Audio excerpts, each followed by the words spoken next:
Hello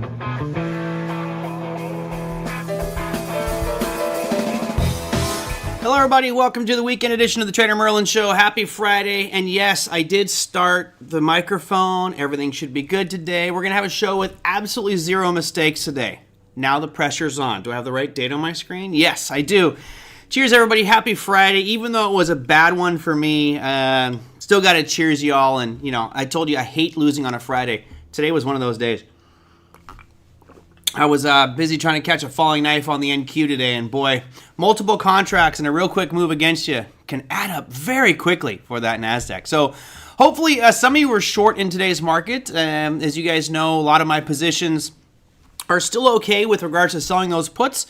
However, the XLK one, I'm actually underwater already, and I got 2 weeks left. So I'm a little concerned about that one, but we'll see how the next couple weeks go. Maybe I'll buy some protection here the next day or two. So let's start things off with the discussion. I've got a lot to talk about today. We're talking about quantum computing. We're going to talk about trade wars. We're going to talk about NVIDIA, obviously, of course, the unemployment numbers. And I'll kick things off with my graphic here for today. I tried to find a graphic font, and it's kind of a bloody looking kind of evil font, although I spruce it up with some color around the edges to make it not look so ominous, and a whole red screen. And I agree with Thomasina. She says, happy Friday. Normally I love red, but not this way.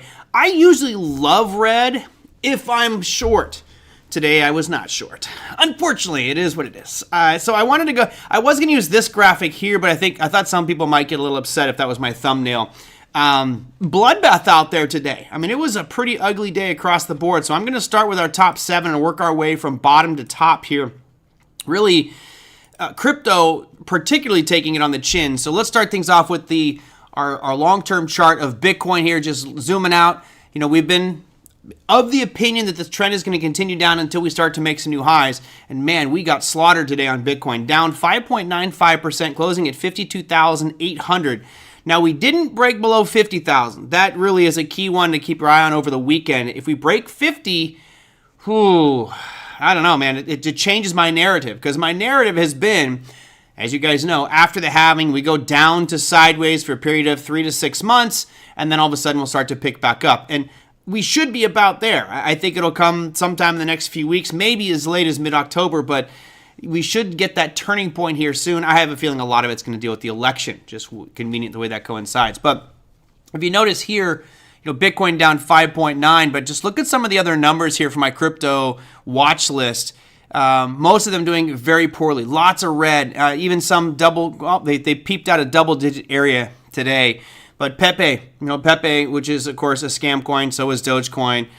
Those are down almost 10% each today, but just real pain for a lot of this market, including a lot of positions that I have, like Litecoin, Ethereum, LivePeer. I mean, ETH really had a pretty ugly day, down 8.37%.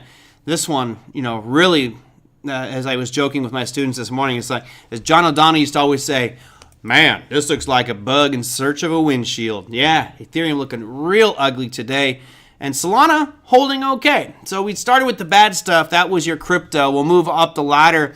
NQ, I did sell puts on the XLK at 205 strike price. So that is not going good for me now. We'll see what it ends up being. We're already down at 202 in the after-hours session. So feeling a little bit nervous on this one. I didn't think we'd see such a prolific sell-off. I thought we might drift lower and gave myself enough cushion there, but I'll have to see what happens next week. Again, I've got 2 weeks until this comes to fruition with my options expiration. I'll put a little vertical line on here just so we can see exactly when that day comes. Of course, it could be depressing as it gets closer and closer, but right there is my finish line, and 205 is my strike price on those puts, and we're already below that. So this is not what I intended to happen, but hey, as you know, trading is that way. So there's my crosshairs of where I want it to end in the next 2 weeks. So technology really taking a drubbing today. Really, NVIDIA. Here's your NVIDIA down 4.09% today. It looked like we stabilized yesterday, and then all of a sudden just giving back more today. Who knows if this whole Department of Justice thing is a scam or if it's real. As you guys know, we talked about this a couple days ago, where Bloomberg said that they had a report that NVIDIA was receiving a subpoena by the Department of Justice. And of course, that's caused a nice big sell-off in NVIDIA. And then NVIDIA coming out going, we haven't received anything from the Department of Justice. who knows what on earth is going to transpire there. Just expect a lot more volatility with NVIDIA, and that nicely will coincide with the overall market, particularly technology, because NVIDIA is driving that whole boat. So that was your ugly one for the day. NVIDIA down 4.09. NASDAQ itself down 3.19, almost 3.2%. Russell 2000 also taking a big haircut. Still looking good from an uptrend perspective. You know, maybe that 2038 is not too bad of a buy point here for the Russell 2000 if you feel that this is kind of an overdone sell-off. Margaret says, with all of this selling, where is the cash going? Great question. My assumption might be bonds, but I don't know. Maybe people just go into cash right now, not knowing where to go.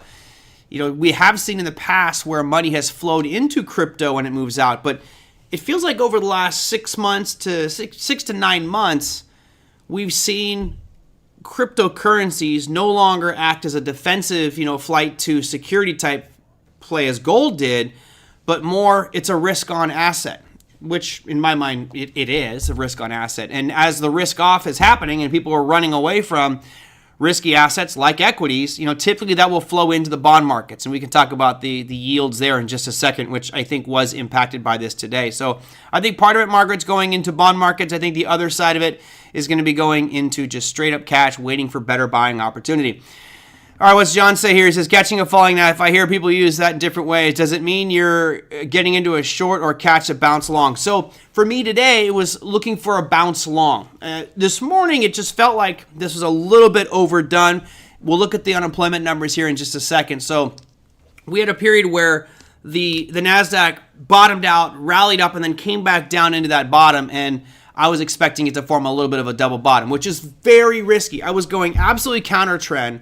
But when you look at the headlines, everybody was panicking. Markets were like, "Oh my goodness, this is it. Here we go. We're gonna have a flash crash type thing."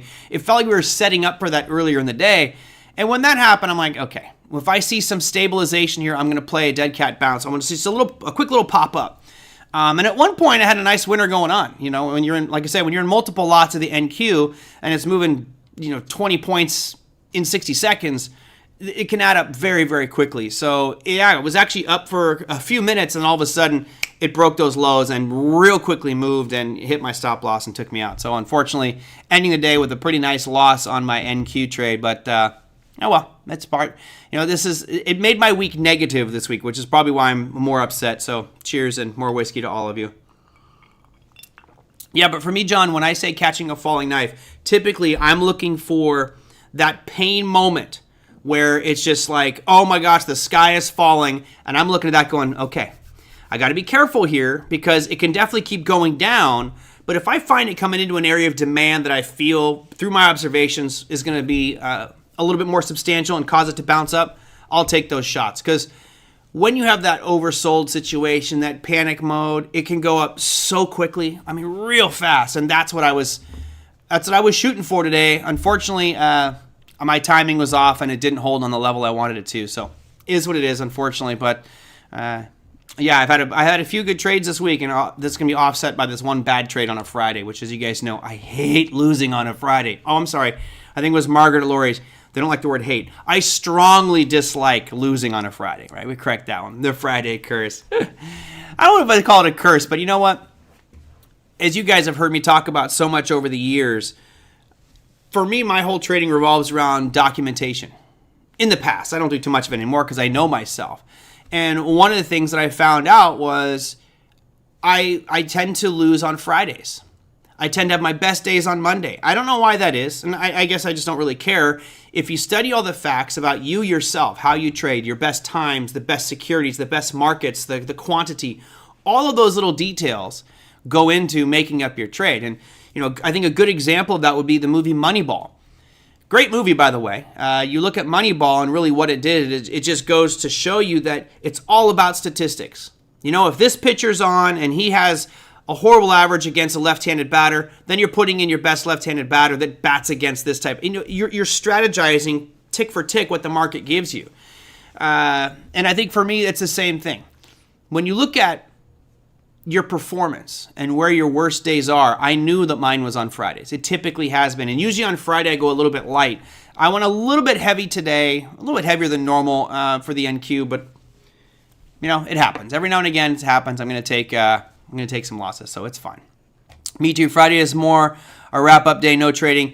Yeah, you know, in Thomasina, I can totally respect that. I can respect that, you know, whatever the choice is. But if you know that Friday is typically your worst day and you can measure it mathematically, like, hey, Monday, let's say on average for the year, you calculated every day of the week's performance, which I'm pretty sure, I'm going to sound condescending here, I'm pretty sure that none of you have gone through and said, what's my average Monday performance, Tuesday performance, Wednesday, Thursday, Friday performance, and said day by day, how do I perform, and analyze that in detail. Pretty sure none of you have done that. It's hard to do. You have to do a lot of calculations. I did for a year, and I found that Monday was my best, Tuesday, and it basically just got worse as the week progressed, and Friday was the worst performer. So on Friday, I would either not trade, or I would trade half my normal share size. And that's kind of why I went at it. So yeah, Thomasine, if you know, then there you go. Brian says, I was on the opposite side then, Merlin, sentiment-wise at least. I was on the different time frame, probably got stopped also, but it was that little bounce. Oh, you were short and you got stopped in the bounce up. Yeah, I was in the bounce up. Wait a minute. Did you buy my shares? Did you buy my contracts? It just because that was the weakest market out there and it felt like it was overdone. Margaret asked, why did I switch to the NQ? It wasn't like I'm stuck with the S&P. I prefer to trade the S&P. I just looked out there and the NASDAQ gave me a level I liked. I felt like it was overdone and I was wrong. I was wrong. I admit it. Cheers to being wrong and walking away with some money in my account. John says, I was expecting the account bounce at the end of the day. About 45 minutes before the close. Well, didn't get much. Let me keep going up this list, and then I'll do more open question, but I have a few slides I want to get through here too.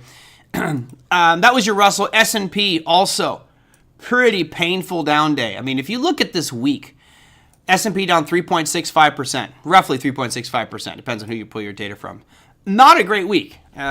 Now, granted, we've had some much better weeks to the upside over here back in early August or mid-August, so I guess it's about time we have a correction. The big question I have is, what happens next? What happens next week? You know, we'll talk about jobs report in just a second, but, you know, we are kind of in the middle of no man's land. Longer-term uptrend, shorter-term lower lows, kind of lower highs. It's like, I don't know. Fourth place, crude oil. All right, we've talked about crude oil. Crude oil, I drew this line 3 days ago. This lower line is 67.81 and said, you know, if we break this level at 71 or 72 where we were, that's where we're headed. And man, I didn't think we'd get there in 3 days. Here we are now at some pretty significant lows for crude oil. I'm zooming out here so you can see the last 4 years of CL. And I've got a lower dashed line. Let me just zoom out here. I've got a lower dashed line that you can see. And it doesn't incorporate these bottoms that go back into 2023, which that will be your next logical stop. Let me add another line at the lowest point here, at least for the past 2 years, which is going to be that one right. Oh, come on. These cursor things get in my way. Hold on a second. It's not working for me. Let's go there and snap mode to that low right. Come on. There you go. So 63.64 is really that lowest point. And you do have some lower levels that go back into 2021. But, you know, you start to stagger this market a little bit. That, to me, looks like if we don't get a bounce from here, then, man, we'll be challenging that 63.64. I'm anticipating a small bounce. I don't know how high. Maybe it gets back up to 72. And all in all, you look at this picture, it is still fully intact. I'm going to extend this line out just for giggles to see what it looks like longer term and where these lines may eventually cross. So there is your trend line. That's a descending triangle. Clear as day, right? And that is a sign of weakness. It means that every week, every month, of course, of this chart, it's getting weaker and weaker and weaker. So not a big fan of this chart right here. If you're bullish, if you're bearish, then this could be some great opportunities, short some rallies, or do the breakout trade, as we talked about with David Warner earlier this week. So crude oil, number 4. Number 3, with a little bit of a sell-off, nothing really dramatic. That was gold, down 0.73%. So grand scheme of things, actually doing much better than the market, holding its value. And honestly, you look at the sideways action for the past 2 weeks on gold, it looks pretty good. I got to say, it's not falling apart. It's still holding steady here, which makes me actually more bullish on this going forward, which means I am definitely more bullish on gold and silver for the coming weeks if this downtrend continues. Second to last, here's your 10-year yield. right? Notice that for the past 1, 2, 3, 4 sessions, we've had an aggressive sell-off. We've gone from over 3.9% yield to 3.7. That's call it 25 basis point slide in 4 days. That is a lot for a bond market. So to answer Margaret's question, where's the money going? It's going into the 10-year. People are buying 10 years. How do we know? Well, because when you see the yields fall like this, right? This is the yield of the 10-year. That means that the price of the bonds are moving up. Look at things like TLT, right? So TLT would be a good ETF to represent the actual underlying price, and you can see the price has been moving up here. So money moving into bonds, that's the historical rotation of, risk on versus risk off investments. Jesse, shouting out here, have you ever tried using a 24-hour with extended hours trading or Ethon? I always look at 24 hours. I mean, if you're talking futures markets, yeah, I don't usually track things by the futures market, but I'm always looking at, if you're looking at extended trading hours, ETH, yes. If you're looking at Ethereum, we've got ETH can be confusing there, Jesse, but yes, I do look at 24-hour trading, absolutely. So you want to go back to something like TLT or any of those ETFs. I'm just looking at the daily because that's what's relevant. That's what people are trading. But if I'm intraday, then I do like to look at that, of course. Yeah, absolutely. So you go here and you can see I have my extended hours trading on. Typically, I always have that extended hours trading on. So here's your QQQ selling off even more in the after hours, 0.38. Oof, not good. Not a good sign for a Friday. Definitely not. All right, let me keep moving on here. I want to get to number 1 because it wasn't all pain points today. Mostly it was, but not all. Here is the dollar index. Dollar index showing a little bit of strength, right? Just a little bit. It was up 0.13%. So thank goodness it wasn't all a total bloodbath out there. Certainly some opportunity, but not much. That dollar index kind of just sideways and not doing too much. So there's our top 8 markets. And again, it boils down, at least in my opinion, to anticipation and expectations, right? I saw the question in here. I think the question came in here. 25-point candle, rip faces off. Let's see. Has anyone changed their mind about a 50 basis point cut? I think a lot of people did today. In my opinion, part of the reason we saw this sell-off is a lot of the market went, uh-oh, we're not getting 50 basis points. And why wouldn't we get 50 basis points? Well, if you look at the numbers today, of course, we had a double dip today with unemployment report and non-farm payrolls. Let me show you those ones just so we can kind of, read between the tea leaves, if you will. I'll start with the non-farm employment change. Let me see if I can zoom in here without skewing my charts at all. There we go. So you can see the non-farm employment change. I'll put my cursor over it to highlight it here for you guys at home. If you look at that, jobs were expected to go from 89,000 jobs created last month to 164.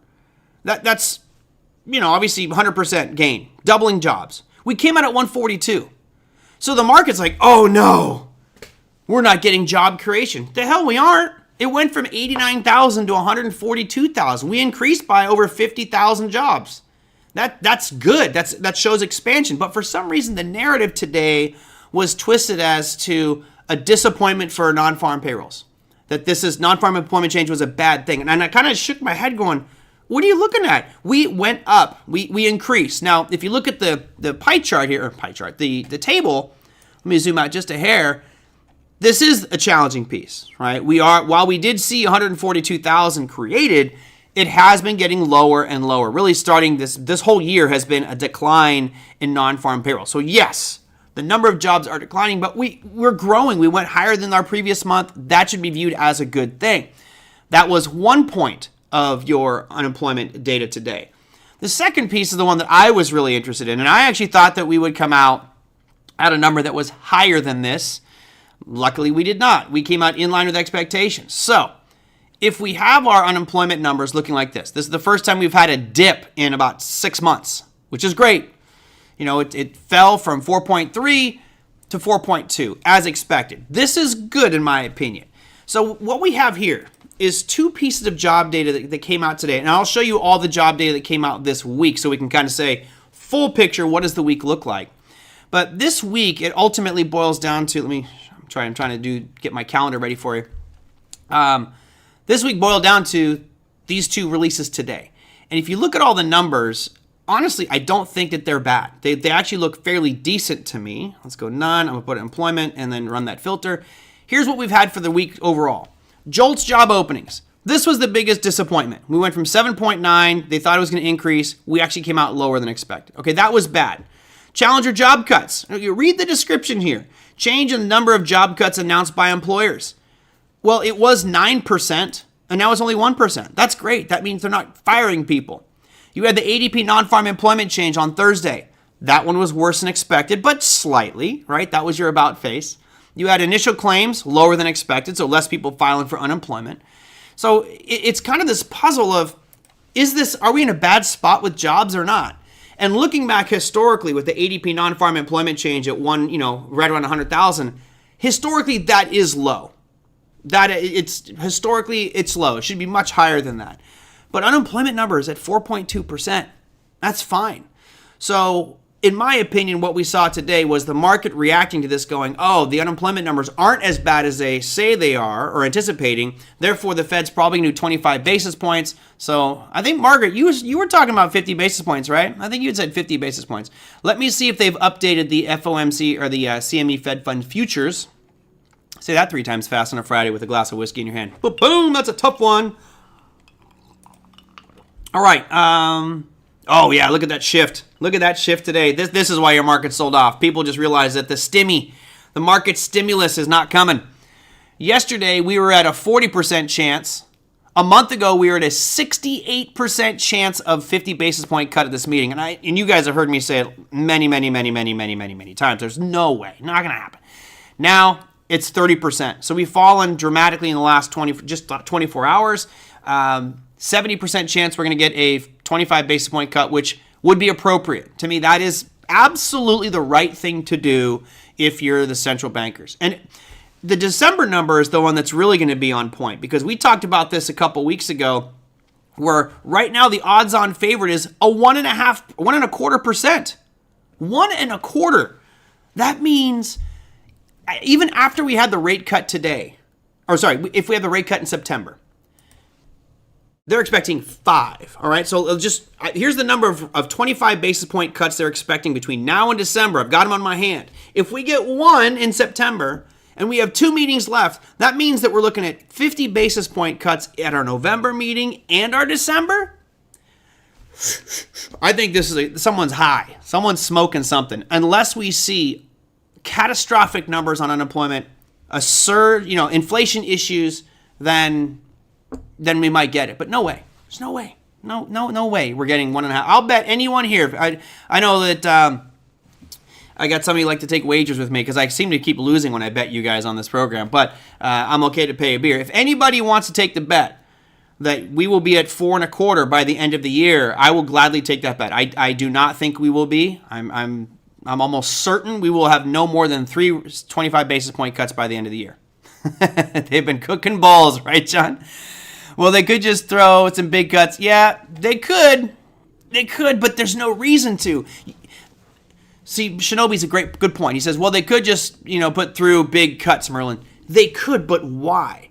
Because if you put through 50 basis point cuts multiple times by the end of the year, you shock the system. And right now, you actually have a system, I hate to admit it, it's actually somewhat stable. We're not seeing dramatic surges in anything, albeit unemployment numbers have been surging, but those are still way lower than historical norms. So yeah, that's fine. GDP's not crazy out of whack. CPI is not crazy out of whack anymore. It's actually come back down considerably. So you don't want to shock that system. It would be irresponsible of them because it could put them right back in the same situation we had before, where you juice the market and all of a sudden inflation is back. Snap the fingers like, damn it, here we go again. Fed wouldn't do that. But good point, Shinobi. I'm with you. Political pressure from the Dems.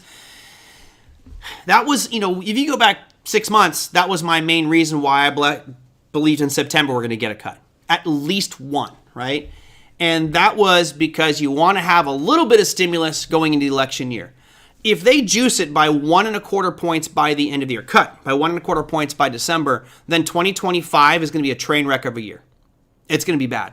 I think maybe that's what needs to happen to have my hypothesis that next year is going to be a bad year market wise. That the chickens come home to roost, if you will, with our markets. And I don't know. I don't know if that's going to happen, but it just feels like we're setting up for something like that.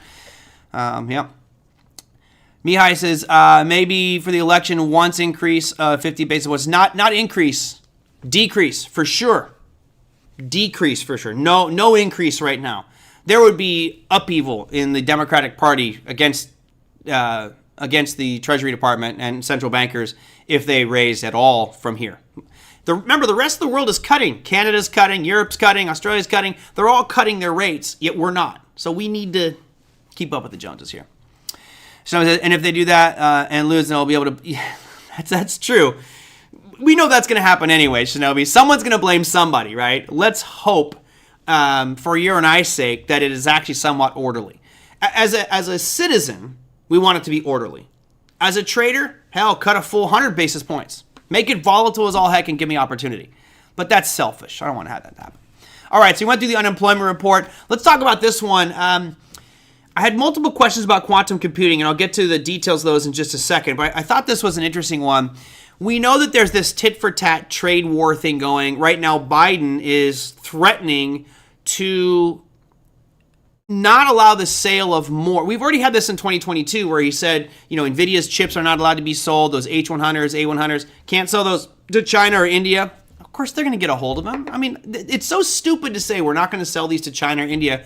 If I'm China and I really want this, H100 chip from NVIDIA so I can reverse engineer it and knock it off and make an even better product, I just have someone go to Mexico and say, we'll buy them through Mexico. It's not going to China. I don't know what the administration is thinking. But anyway, Biden is now proposing to block even more anything to do with quantum computing, anything to do with high-end semiconductors, because it could give China the advantage in a military AI, and that is now the concern. Gotta love Elon Musk and his prediction that World War III will be started over AI, and man, the more it progresses, the more it kind of feels like that's going to happen. Whether it's the actual AI or the ability to create AI, what might start that war. Kind of crazy. Let's see. Yeah, big government irresponsible? Never. Ricardo says, dear team friends, let's use this hour for trading and investing. Here about 23 additional hours a day to chat about politics. Well, Ricardo, this is driving the market. If you look at this graphic right here, these trade wars that are now being imposed, this isn't a Biden or Trump thing. This is a flat out, the tech sector may have felt a pinch from this today, right? This could be part of the reason why we saw such an aggressive sell-off in technologies. If you look at SMH today, which is a semiconductor ETF, you saw a pretty big down move. It was bigger than the overall broad market at 4.13%. This is more than the S&P decline. This is more than the NASDAQ decline, meaning this led the surge down, NVIDIA and chip makers like that. So if this does continue and we do get these trade war tit-for-tat, bickering between political parties, there's going to be even more downside pressure for these types of technologies. And, the makers like an NVIDIA or other people in that quantum computing space and high-end chips, they're going to feel the pinch. So while I agree with you, Ricardo, I'm not making political statements anti-Biden, anti-Trump. That's not what I'm doing. But we have to look at political side of this because it's what's moving our market. 100%. Not 100%. I would say 75% of these market moves right now is political decisions, posturing, whether it's trade wars, saying they're going to do this with tariffs. That's what's going to drive things. So we have to pay attention to it. So that will be one to keep your eye on. If this does escalate, that could be bad for both of our economies. And in my opinion, that puts more downward pressure on our equity markets. It's tough, man. Tough market. Let me go to a question here from KF. He says, do you think quantum computing will be a great danger to Bitcoin and crypto assets in the near future or overall in the future? Brian, Shinobi Brian, one of my friends here from the UK. I know that you are big into crypto. He is deep in it. This guy lives, eats, breathes, and sleeps crypto. I would like to get your take, Brian. If you got a sec, type it in. I'll just kind of keep talking, but type into chat what you think your answer to this question would be, because you're very astute. I know that you are entrenched in crypto. If we start getting quantum computers out there, does it threaten the integrity of a network structure like Bitcoin or some other encrypted protocol that's using computers to process transactions? If we get quantum computing, which can do 10,000 times, 1,000,000 times more transactions per second or calculations per second, does that threaten Bitcoin, right? Does Bitcoin disappear? Does it ruin the integrity and all of a sudden my $60,000 Bitcoin is going to go to zero because of that? I'm just curious what some of you guys think there. Okay. Here's my answer to it, KF. When you look at quantum computing, people still believe it's a myth that it's not there yet. We do have quantum computers, by the way, guys. There is quantum computers out there. So quantum computing does exist. It's just not at its full capacity. And what we're dealing with quantum computers, and maybe I can bring on an expert or try to find an expert to talk about this, is just a different way to process information to get a lot more calculations per second. And if you look at something like Bitcoin, the miners for Bitcoin are literally competing to solve a math puzzle.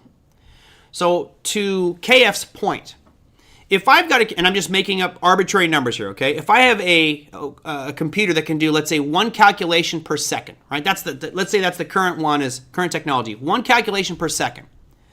And the network is functioning fine with everybody doing 1 calculation per second. If all of a sudden a new technology comes on board that's doing 1,000,000 calculations per second, it would certainly throw things out of whack. All of a sudden, it's like, whoa, this one person is going to be solving almost every block of data because they're just way faster. However, here's where things get a little bit tricky on this one. Let me read Brian's comment. I think it would hurt if quantum computers were ever built where we would have more important things to worry about, like health systems, defense systems, bank accounts, etc. That is definitely true, right? Our security systems would have to change for all of those areas you just mentioned. Now, let me go back to the quantum computing for Bitcoin. So when you look at the price of Bitcoin, obviously this is, supply and demand driven forces. However, what most people don't understand is, this is kind of hard to say, but Bitcoin is literally a living, breathing organism. It adapts to change. So if I have a puzzle, and again, a Bitcoin miner like Riot Blockchain, Marathon, Hut 8, miners all over the world, buy high-end equipment. An ASIC miner stands for Application Specific Integrated Circuit. It's just a computer that does only one function, and that is try to solve this math puzzle. The more miners that come online, you would think that the puzzle would be solved faster. So if I have one miner, and it takes him 5 minutes to solve the puzzle, great. If I have 2 miners, well, now the puzzle should be solved in 2.5 minutes. If I have 4, well, it's going to be, 1.25. Collectively, all of these miners should speed up or slow down the process time it takes to solve that math puzzle. However, if a quantum computer came online and distorted the amount of calculations done, the network automatically adjusts to it and they would make that puzzle more difficult. Here's an example to show you guys this. If you look here, this is, let me go down to the hash rate, right? This is the number, the blue squiggly line you see here is the hash rate. That means the computational power of the entire Bitcoin network. Right now it's at it's almost 700 million terahash, right? That's how much calculation is done in the Bitcoin network. That's all of the miners around the world. So you take every Chinese manufacturer, you take every miner in the world, every single one of them, you take all of their computation power with all their computers, it's right now just under 700 million terahash. Now let's say that one quantum computer comes online and does 700 million terahash. One. What happens is this network will automatically change the puzzle. So check this out. This right here is the computation power. This is how much computing power the overall network of Bitcoin is doing. Here is the network difficulty. You guys see how this is a stair-step line moving from left to right. What it's doing is every 2 weeks, the Bitcoin network will adapt and they change the difficulty of that puzzle. So if more miners come in with quantum computers, this line will just continue to move up. And here's all time, just so you guys can see it. Notice back here, this is in 2014. No one was mining Bitcoin in 2014. Difficulty, easy. And then it got more and more complex. That's the blue line is what we're looking at. So you can see it just keeps getting more and more difficult. If more quantum computing comes in, the network will adapt and it will mark no threat to Bitcoin. There will be no threat to Bitcoin, in my opinion. And even if that were the case, it uses an encryption mechanism called SHA-256. Do you guys remember when you got your first thumb drive and it was like 256 megabytes? You got the little USB thing. You're like, man, I got 256 megabytes on this. And then all of a sudden it wasn't enough. What did they do? It went to 512 and then 1028, right? They just keep doubling it. So in theory, the encryption algorithm of Bitcoin could change from SHA-256 to SHA-512. So we could continually make the network safe from quantum computing. So I love the question, KF. People say it all the time. Oh, once quantum computers are there, the whole Bitcoin thing falls apart. Not at all. Not at all. The puzzles will change and adapt. One day I'll do a special for you guys on what the puzzle is and how it's mathematically done. But that puzzle will just get more and more difficult, that even if every single miner in the world was using tens of thousands of quantum computers, the puzzle would just get more difficult, more difficult, more difficult. And it still remain about 10-minute block time. It says, Shinobi says, 10 minutes per block is written into the code. Quantum computers would aggressively increase the hash rate. They would increase the hash rate, and that could drop the block time from 10 minutes to 5 or 2 if there was more computational power. But the difficulty will keep raising to maintain a 10-minute block time. That's it. Then he says anything is possible, but it feeds on each other, doesn't it? It would be counterproductive to both. Yes, and I think that if you are someone who's in quantum computing, you're not concerned. You might want to jump into Bitcoin mining because with one quantum computer, you could probably do the job of 5 or 10,000 ASIC miners, right? That's a huge cost saving. So maybe the profit margins for companies like Riot Blockchain, Marathon, Hut 8 will become much better. But it's not something I'm concerned with at all. I think quantum computing should be embraced. I'm to Shinobi Brian's point, I think that we've got other issues to worry about. And this is where you get black hat versus white hat. You've got some people that will use quantum computers for betterment of society and make better goods, better services, better products using this higher processing power. And that will be a benefit to everybody. And you're always going to have someone on the dark side who's going to be using those the computational power to do bad things, to crack security, to get into different systems that they shouldn't be in. But I think what will happen is those systems will update to a quantum computer, right? You just have to quantum proof those. So you change your encryption mechanism, you change your security protocols. Right now, I would argue that most security protocols are pretty weak. That's going to have to change here soon. Even something like the Blackwell chip from NVIDIA is significantly more powerful than any other chip that is on the market today. Intel's got nothing comes close to it. Neither does AMD. That Blackwell chip's pretty amazing. Well, you look at, did anybody see the pictures of Elon Musk's new data center for Tesla? I mean, that is one of the largest data centers in the world, and it's running all NVIDIA H100s, man. It's probably one of the largest online systems right now, and I'd like to see these different farms, but yeah. Anyway, I'm going long-winded on this one. I'm not concerned at all about quantum computers. I look forward to it. I think we need more computational power to make many areas of our lives better, more efficient, make it faster, and allow us to do things with our time. At some point, we are going to have robots. I was listening to a Lex Friedman podcast where it's all about Neuralink, which is fascinating. And I know some people here are going to shake their head and go, Neuralink, you shouldn't mess with, what God's design. I agree with that, but you have some people that have, neurological disorders. They're blind. And all of a sudden Neuralink can fix that? This is incredible. In the interview with Elon Musk, it's really interesting. He talks about how right at the very beginning, let's go with the human eye. Let's say that you're blind, right? They'll start by fixing some of the neurons and get you to get sight to begin with. And it's going to start off slowly, kind of like blurry, and then you're kind of work to define it, get it built so you can have perfect 20/20 vision. And then he says, and this is science fiction stuff that's like, he goes 5 to 10 years down the road. Imagine, this is just insane to me. He goes, imagine having an eye that you could, with just a thought, change it from normal vision to telefocus, and you could just have like binoculars. You look at the moon and see all the pockmarks with your normal eye. You could do a wide angle, fisheye lens if you wanted to. You could switch it to infrared if you wanted to. I mean, that's pretty crazy technology. And that, I don't know if I'll be around when all that stuff happens, if it's actually implemented. But, this is, to me, a good use of technology. Helping someone who's blind all of a sudden be able to see. Someone who can't function because they lost all nervous functions below their neck in an injury. They broke their back and their spinal column's gone. And now all of a sudden they can communicate and do things. I think this helps society out tremendously. It would help. It could absolutely, Brian. There's a lot of things it could help with. You know, there was a joke many years ago that says better living through chemistry, and I actually disagree with that. I think chemicals, I think, sometimes don't fix the problem. They mask it and hook us on a drug. But if I actually have an electrode that I can plug into that all of a sudden would improve, you know, knock on wood. Sorry, I got a knock and you're going to hear a sound there. I don't have any real ailments other than my vitiligo, and I'm not worried about, you know, Neuralink fixing that. But if I was to lose my voice or lose my sight or lose my hearing and all of a sudden technology could bring that back, that would be pretty amazing down the road. But we're in its infancy. Now, could quantum computing do all that for us? It certainly would help. And we'll get there. You know, this is, yeah, Big Eb says Elon is in ludicrous mode with that stuff. Here's what's mind-boggling, and we should all shake our heads at how media censors things.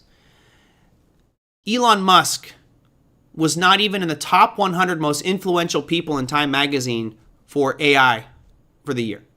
The most influential people in AI, and you don't have Elon Musk as like top 5? Are you kidding me? Mind-boggling. Mind-boggling. Anyway, sorry, I'm on a side rant. And my whiskey's almost gone, which means the show is almost over, folks. Chaz, yes, I think AI and quantum computing threaten security measures. Can you explain how we might recover our crypto assets with our seed phrase and then extract that to how AI could use brute force? Well, you know, the thing with, it's a great question. So I think let me see if I understand it. You're saying right now there's 2,048 different combination words that make up a seed phrase for crypto. Could a quantum computer come in there and just start whipping those through and breaking into people's wallets directly? Yes, that is a real risk. So what would have to happen? Maybe your seed phrase goes from 24 words to 48. And you're just increasing that difficulty. Remember, if you look at the probability of hacking a seed phrase, it's astronomically large. I don't have the time to do the math for you here, Chad, but I can. It's even with quantum computing, it would take 1,000 years to get it, to crack a specific wallet. What we can do today is we can generate a public address. I can put it into a blockchain explorer and see if there's money there. I can do it in a batch. Now, here, let me show you guys. I mean, if you got anybody here as a coder, let's just do this. I'm gonna do a paper wallet generator. Oh, that's not what I wanted. I don't know why it does that to me sometimes. Bitcoin. Great, this is gonna take me over an hour. Guys, here's a Bitcoin paper wallet generator. And I'm just gonna click on the top one here. Ooh, nope, this one's a scam. You gotta be careful with some of these ones. Bit address is the only one I would use. But let's just go here. Now, what it's doing right now, guys, it's actually making a wallet for me. And so once this number gets to 100%, we'll be okay. And it's using my cursor to draw little green dots that actually make up the paper wallet. So right now, boom, I've generated this public wallet and private key. If there's any money here, if there's anything here at all, it's mine. I could take it and do whatever I want with it right now. So let's see if there's any money there. Let's go to BTC.com. Oops. Here's BTC.com, and I'm gonna copy that address in there. If there's anything here, it's mine. Nope, nothing there. And some of you might be wondering, well, what do you mean it's yours? Well, because it has the private key right here. Private key sitting right there, okay? What I can do is I can go out here and say bulk wallet.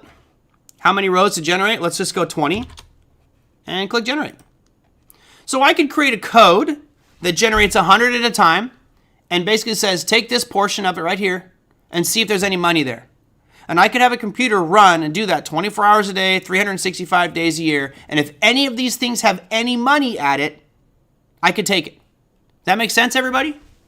If you get it, let me know. If you don't, let me know. But because I've created wallets with a private key, technically I could access any of that stuff. Now what's funny is I have actually done this. I had a person write a piece of code, I let it run for a few weeks, and nothing ever turned up. If I let it run every day for the rest of my life, I might find one address at random that has something in it. But what I can't do is I can't brute force. I couldn't pick an address and force my way into that wallet. You know, because if I could, you know what I'd be targeting first? Oh man, it's so tough to talk and type. You know where I'd be targeting first? I'd be going straight for this guy right here. And I think you'd probably get caught right away if you did it. But you guys see right here, this is Binance's cold wallet. There's $13 billion sitting right here.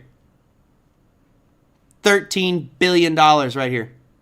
I could make this disappear in under 10 minutes if I could brute force it. But I can't. No one can. Quantum computing can't do that. It can't guess which address is which. And the Satoshi wallet would be a good one too. Talking on a landline phone used to... It freaks people out today for talking on a landline phone. Who uses landline phone? You're showing how old you are right there, John. Society's always been afraid of new things. They turned out to be exceptional for progress. You always have to have some idiot somewhere that would use it and do bad. Yeah, exactly, Finney. Absolutely. You know, and that's what bothers me about crypto, honestly, is there are so many good use cases and then so many fraudulent, so many bad things that are being done with crypto, and you have to have your guard up, man. I come with the approach that everyone's trying to steal and lie to me in crypto. My class today, we spent quite a bit of time just researching. We researched Litecoin today, just as an example, like step by step. How do you research these things and find out what's legit and what's not? Why would the secret be the exact same as a public key? Those two are correlated.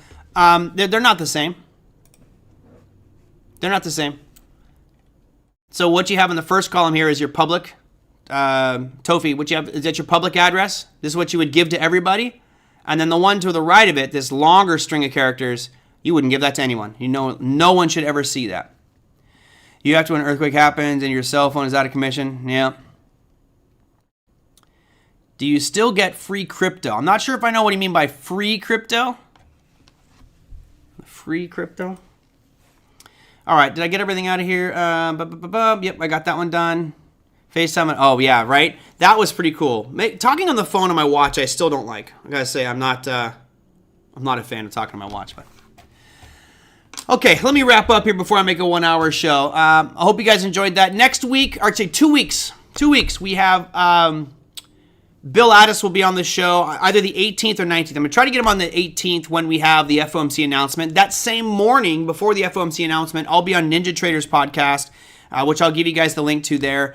I am hopefully going to have both of their hosts on our program here soon, just to break it up a little bit. I know some people are getting totally sick of me, and I get it. I wouldn't want to listen to me all day either. As far as next week goes, there's really not a lot going on. Big ticket announcements for our markets. If you're trading the British pound, you do have some stuff happening next week. But on Monday, I'll bring up the calendar for you. There you go. You've got for the United States, you can see here, really nothing that important. In the morning, you've got final wholesale inventories and consumer credit. Here's consumer credit, which is surprising to me that it's been drifting lower than this. And I'd like to see what's not true, Thomasina. What's not true? I want to make sure I see not true at the exclamation point. There's a walkie-talkie feature on Apple Watch too. Yeah, very Star Trek. Pretty crazy where technology goes. You know, I used to laugh at some of it, but now I embrace it. Anyway, Monday, this will be middle of the day. Consumer credit. Curious to see what that number comes out at. This isn't going to be like the piece that vaults our markets higher or lower, but it does give you clues on investors where they stand money-wise. So rather quiet day for the markets from a perspective of economic announcements. Now, your earnings calendar is pretty light as well. If my memory serves me correct, Oracle reports on Monday, as well as BYD Motors. BYD Motors was supposed to report this Monday, but they didn't. They delayed it, probably because it was a holiday, and they're going to do it next Monday. So there we go. All right, everybody, that's it for me. If you have something you want to discuss next week, let me know. And those who send in questions, Les, you sent some great questions this week. Thank you, KF, for that one. I saw you put it in multiple spots, so hopefully I answered your question there on quantum computing for crypto. Not concerned about it. One thing I hope you guys notice, I did discontinue the ads. They started putting in way too many, and I just get like, a buck a show, or it's just not worth it. So I discontinued the ads for you guys to make it more of a pleasurable experience and not interrupt you guys. Thanks for asking my questions. Sorry, you didn't derail me, buddy. It's okay. I was going to ask you your questions at some point, even in your crypto sessions, but your AI question let me do it. Well, hey, that's what this show should be about, is spurring discussion and getting you guys involved and making you think outside the box or just think about different things. So that said, guys, I'm going to make it out of here before the end, before my 10 minutes are up, and I hope you guys have a fantastic weekend. Do something fun. Jed said, I'm looking to encrypting my 24-word seed phrase, but I like the idea of longer phrase too. You're good with 24 words, brother. No one's going to be able to crack your... On Monday, Chad, I will show you the possible permutations, the number of combinations of potential outcomes of a 24-word seed phrase.